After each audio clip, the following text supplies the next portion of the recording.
Okay, now we will discuss in the second semester OT and DT, General and Clinical Pathology, Unit 1. Question 1, urine is formed in kidney. Answer B. Question 2, urine analysis helps in the urine testing and then help you. Answer B, a diagnosis of diseases. Question the midstream urine is preferred. Number urine sample urine തുടക്കത്തിലെ അവസാനം പോകുന്ന urine എടുക്കത്തില്ല, നടുക്കുള്ളതാണ് എടുക്കുന്നത്. അതിൻ്റെ reason എന്താണ്? തുടക്കത്തിലെ അവസാനം ചിലപ്പം യൂറിനകത്ത് വേറെ കണ്ടാമിനേഷൻ വരാൻ സാധ്യതയുണ്ട്. അപ്പം ക്ലിയർ ആയിട്ടുള്ള യൂറിൻ തന്നെ നമുക്ക് വേണം. അപ്പം നടുക്കുള്ളതാണ് ഏറ്റവും ക്ലിയർ ആയിട്ട് പോകുന്ന യൂറിൻ. അതുകൊണ്ട് ബി ആണ് ആൻസർ.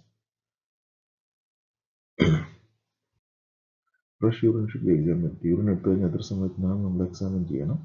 അത് വിതിൻ 1 hour നമ്മൾ എക്സാമിൻ ചെയ്യണം. അല്ലെങ്കിൽ അതിനകത്ത് ചെറിയ മാറ്റങ്ങളൊക്കെ വരും, ഡീകമ്പോസിഷൻ വരും, അതിൻ്റെ പല ഘടകങ്ങളും നഷ്ടപ്പെട്ടു പോകും. അപ്പോൾ ആൻസർ സി ആണ്. റെഫ്രിജറേഷൻ പ്രിസർവ്സ് യൂറിനേറ്റ് എത്ര ടെമ്പറേച്ചറിൽ നമുക്ക് അപ്പം ടെസ്റ്റ് ചെയ്യാൻ പറ്റിയില്ലെങ്കിൽ നമുക്ക് അത് ഫ്രിഡ്ജിനകത്ത് വയ്ക്കാം. അത് എത്ര ടെമ്പറേച്ചർ എന്ന് വെച്ചാൽ സാധാരണ 4 ഡിഗ്രി സെൻറ്റിഗ്രേഡിലാണ് വയ്ക്കുന്നത്.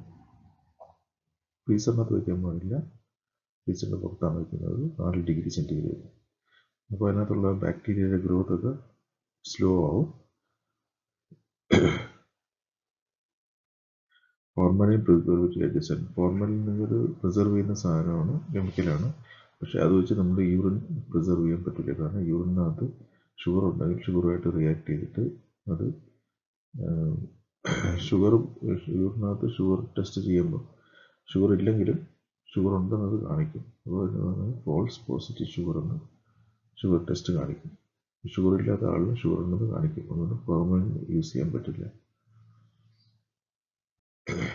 Thymol effects. തൈമോൾ വേറൊരു മറ്റേ കെമിക്കലാണ്. അത് യൂറിനകത്ത് ഉണ്ടെങ്കിൽ പ്രോട്ടീൻ ഇല്ലാത്ത പ്രോട്ടീൻ ഉണ്ടെന്ന് കാണിക്കും. അതിന് പറയുന്നത് ഫോൾസ് പ്രോട്ടീൻ റിസൾട്ടാണ്. അപ്പോൾ അത് പ്രസിപ്പിറ്റേറ്റ് ഉണ്ടാവും, pH-നെ ബാധിക്കും, യൂറിൻ സൊല്യൂബിലിറ്റിയെ ബാധിക്കും. അപ്പോൾ നമുക്ക് പ്രോട്ടീൻ ഇല്ലെങ്കിൽ പ്രോട്ടീൻ ഉണ്ടെന്ന് അത് കാണിക്കും. ആൻസർ ബി ആണ്.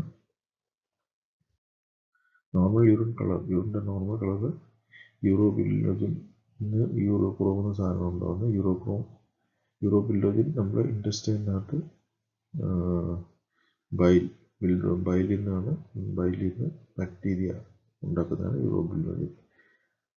അപ്പോൾ ഈ യൂറോബില്ലോജിൻ ഇൻറ്റസ്റ്റിനെ അബ്സോർവ് ചെയ്ത് ബ്ലഡിൽ വരുമ്പോൾ അത് ഓക്സിഡൈസ് ആയിട്ട് അത് മോളിക്കുലാവും. അപ്പം ബിൽറുബിനിന് യൂറോബില്ലോജിൻ ഉണ്ടാവുന്നു, യൂറോബില്ലോജിനിന് യൂറോക്രോം ഉണ്ടാവുന്നു. അപ്പോൾ ബിൽറുബിനിൽ ബാക്ടീരിയ ആക്ട് ചെയ്യുമ്പോഴാണ് യൂറോബില്ലോജിൻ ഉണ്ടാകുന്നത്. യൂറോബില്ലോജിൻ ഓക്സിഡൈസ് ആകുമ്പോഴാണ് യൂറോക്രോം ഉണ്ടാകുന്നത്. യൂറോക്രോമാണ് യൂറിൻ്റെ കളർ വരുന്നത്. ആൻസർ ബി ആണ്. ക്ലൗഡി യൂറിൻ ഇങ്ങനെ പുകഞ്ഞ് നിൽക്കുന്ന കളർ തോന്നുകയാണെങ്കിൽ എൻ്റെ അർത്ഥം അതിനകത്ത് ഫോസ്ഫേറ്റ്സ് ഉണ്ടെന്നാണ്. ആൻസർ ബി ആണ്. യൂറിനിൽ ഫ്രൂട്ടിൻ്റെ മണം വരികയാണെങ്കിൽ എൻ്റെ അർത്ഥം യൂറിനകത്ത് കീറ്റോൺ ബോഡീസ് ഉണ്ടെന്നാണ്. ആൻസർ ബി ആണ്. സ്പെസിഫിക് ഗ്രാവിറ്റി എന്നുവെച്ചാൽ യൂറിൻ്റെ കട്ടി എത്രയാണ് അറിയിക്കുന്നതാണ് സ്പെസിഫിക് ഗ്രാവിറ്റി. ആൻസർ ബി ആണ്, concentration.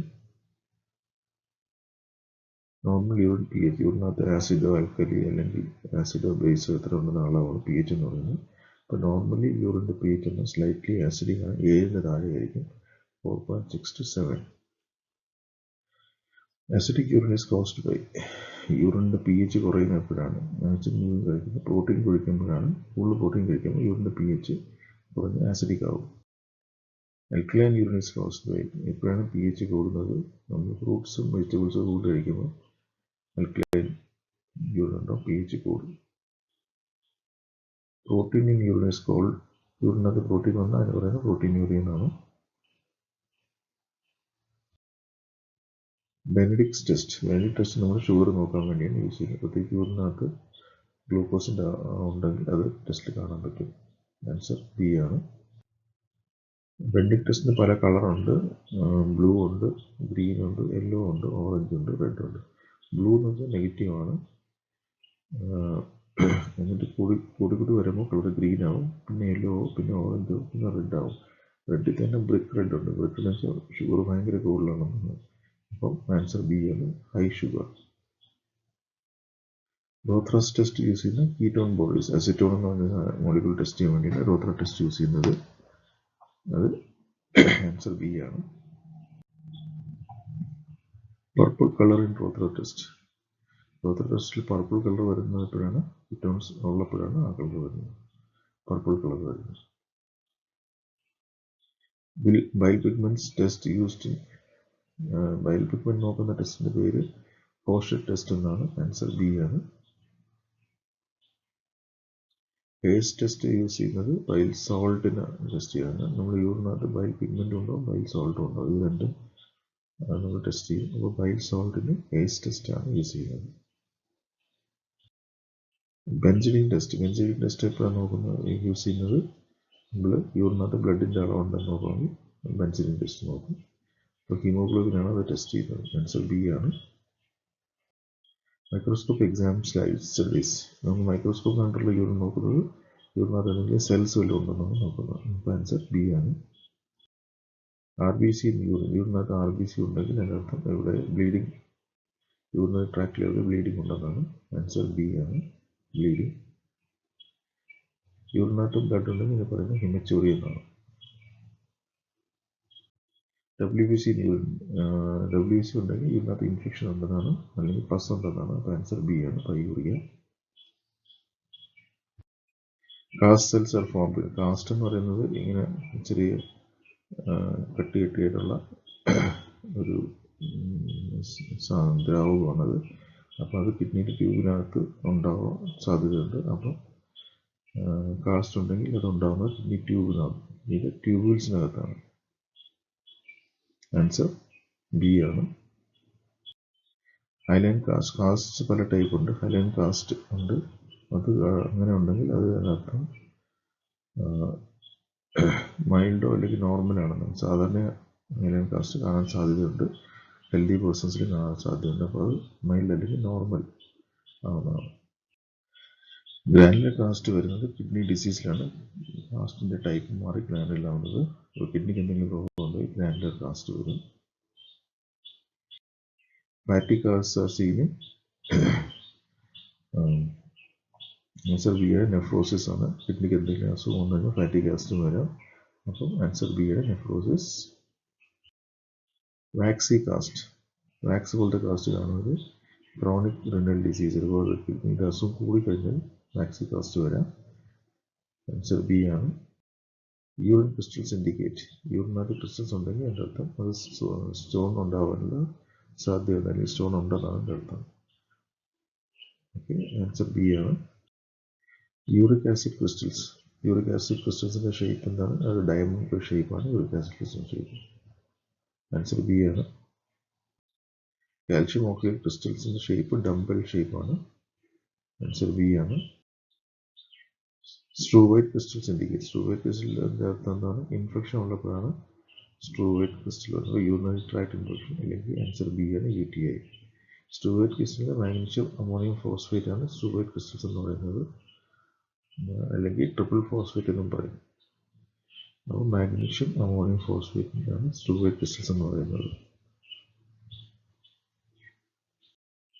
ബിൽഡുബിൻ crystals indicates liver disease, ലിവറിനകത്താണ് ബിൽഡുബിൻ ഉണ്ടാകുന്നത്. അപ്പം ബിൽഡുബിൻ കൂടുമ്പോൾ അത് ക്രിസ്റ്റലായിട്ട് വരാം. അപ്പോൾ ലിവർ ഡിസീസ്. ആൻസർ ബി ആണ്. Cystine crystal shape, cystine crystals shape എങ്ങനെയാണ്? അത് ഹെക്സഗണലാണ്. അപ്പം അത് ഇതിന് ജനറ്റിക് ഡിസോർഡറിലാണ് സിസ്റ്റീൻ ക്രിസ്റ്റൽസ് ഉണ്ടാകുന്നത്. അതിന്റെ ഷേപ്പ് ഹെക്സഗണലാണ്. ആൻസർ ബി ആണ്. Leucine crystals indicate, answer B ആണ്, ലിവർ ഡിസീസ്. ലിവറിനകത്ത് അസുഖമാണ് ലൂസിന്റെ ക്രിസ്റ്റൽസ് ഉണ്ടാകുന്ന യൂറിനിൽ. ഡൈറോസിൻ ക്രിസ്റ്റൽസ് ഇൻഡിക്കേറ്റ്, അത് വീണ്ടും ലിവർ ഡിസീസ് ആണ്. ലിവറിൽ മെറ്റാബോളിക് ഡിസീസ് വരുമ്പോഴാണ് ഡൈറോസിന്റെ ക്രിസ്റ്റൽസ് ഉണ്ടാകുന്നത്. ആൻസർ ബി ആണ്. Ammonium biurate crystals appear in urine, old urine ആണ്.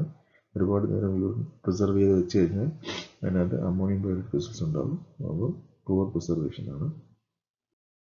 യൂറിൻ കൾച്ചർ ഇസ് യൂസ്ഡ് യൂറിൻ്റെ കൾച്ചർ ചെയ്യുന്നത് അതിനകത്ത് ബാക്ടീരിയ ഉണ്ടോ എന്ന് നോക്കാൻ വേണ്ടിയാണ്. ആൻസർ ബി ആണ്. കൾച്ചറിൻ്റെ കൂടെ സെൻസിറ്റിവിറ്റിയും ചെയ്യും. അപ്പോൾ ഏത് ആൻറ്റിബയോട്ടിക് ആണ് സ്യൂട്ടബിൾ എന്ന് കണ്ടുപിടിക്കാനാണ് സെൻസിറ്റിവിറ്റി ചെയ്യുന്നത്. ആൻസർ ബി ആണ്. Triple strip test detect test strips detect. ചില സമയത്ത് യൂറിനിൽ നമ്മൾ സ്ട്രിപ്പ് വെച്ച് ടെസ്റ്റ് ചെയ്യാറുണ്ട്. അപ്പോൾ അത് കുറച്ചുകൂടി ഈസിയാണ്, എളുപ്പമാണ്, നമുക്ക് ലാബിൻ്റെ പുറത്തും ചെയ്യാൻ പറ്റുന്ന മെത്തേഡാണ്. അപ്പോൾ ഒരുപാട് മെറ്റീരിയൽസ് ഒന്നും വേണ്ട, കെമിക്കൽസ് വേണ്ട, ടെസ്റ്റ് ട്യൂബ് വേണ്ട, റീജൻ്റൊക്കെ വേണ്ട. അതിന് പകരം സ്ട്രിപ്പ് വെച്ച് ടെസ്റ്റ് ചെയ്യാൻ കുറച്ചൊരു ഈസി മെത്തേഡാണ്. അപ്പോൾ അത് കെമിക്കൽ അനാലിസിസിലാണ് യൂസ് ചെയ്യുന്നത്. ആൻസർ ബി ആണ്.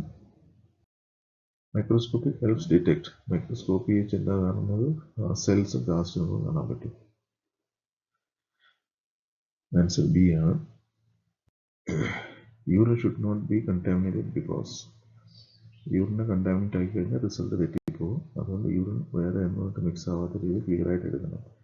അപ്പോൾ ആൻസർ ബി ആണ്. അതുകൊണ്ടാണ് നമ്മൾ മിഡ് സ്ട്രീം യൂറിൻ പൊക്കിക്കൊണ്ടിരിക്കുമ്പോൾ തുടക്കത്തിലെ അവസാനത്തെ യൂറിൻ എടുക്കത്തില്ല. പൊക്കിക്കൊണ്ടിരിക്കുന്ന സമയം നടുക്കുള്ള യൂറിനാണ് നമ്മൾ എടുക്കുന്നത്. അപ്പോൾ ആൻസർ ബി ആണ്. 24-hour urine collection is used for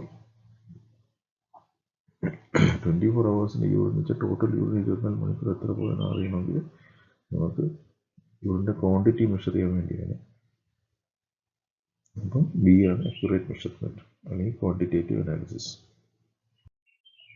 urine turbidity means urine എത്ര കലങ്ങി കിടക്കുന്നുള്ളതാണ്. അപ്പം അതിനകത്ത് വേറെ എന്തെങ്കിലും പാർട്ടിക്കിൾസ് ഉണ്ടെങ്കിൽ അതിങ്ങനെ കലങ്ങി കിടക്കും. അപ്പോൾ ആൻസർ ബി ആണ്, presence of particles. Urobilinogen indicates urobilinogen കൂടിയല്ലെന്നതിൻ്റെ അർത്ഥം അത് ലിവറിൽ എന്തെങ്കിലും പ്രശ്നമുണ്ടെന്നാണ്. ആൻസർ ബി ആണ്. Ketones in urine indicate ketoacidosis. Ketoacidosis means acetone എന്നൊക്കെ പറഞ്ഞ മോളിക്യൂൾസ് യൂറിനിൽ വരെയാണ്. സാധാരണ അത് ഈ ഡയബറ്റീസിലൊക്കെയാണ് വരുന്നത്. ആ കണ്ടീഷനിൽ കീറ്റോആസിഡോസിസ് എന്ന് പറയും. ഡയബറ്റീസ് ഒരുപാട് കൺട്രോൾ വിട്ട് പോയി കഴിഞ്ഞാൽ യൂറിനകത്ത് കീറ്റോൺസ് ഉണ്ടാവും. അപ്പോൾ ഇതിനകത്ത് എയും ബിയും ആൻസർ ആവും. പക്ഷേ ഇതിനെക്കുറിച്ചൊരു ബെറ്റർ ആൻസർ ബി ആയിരിക്കും. Protein detection test sulfosalicylic acid test ആണ്. ആൻസർ ബി ആണ്. Final step after exam. ഇതെല്ലാം എക്സാമിൻ ചെയ്ത് കഴിഞ്ഞാൽ നമ്മൾ ആദ്യം ചെയ്യുന്നതാണ് എല്ലാ റിസൾട്ട്സും എഴുതി വയ്ക്കുക എന്നുള്ള റെക്കോർഡ് റിസൾട്ട്സ് ആണ്. അപ്പോൾ ഈ ക്വസ്റ്റ്യൻസ് നോക്കിയിട്ട് ഇതിനെപ്പറ്റിയുള്ള ഡീറ്റെയിൽ ആയിട്ട് നിങ്ങൾ സ്റ്റഡി മെറ്റീരിയൽ എഴുതിയെടുക്കുക. എന്നിട്ട് അത് നോട്ട്സ് ആക്കിയിട്ട് അത് പഠിച്ചാൽ മതി. അപ്പോൾ എന്തെങ്കിലും ഡൗട്ട്സ് ഉണ്ടെങ്കിൽ ചോദിക്കാം. ഓക്കെ, നമുക്കിത് ഇവിടെ സ്റ്റോപ്പ് ചെയ്യാം. Thank you very much.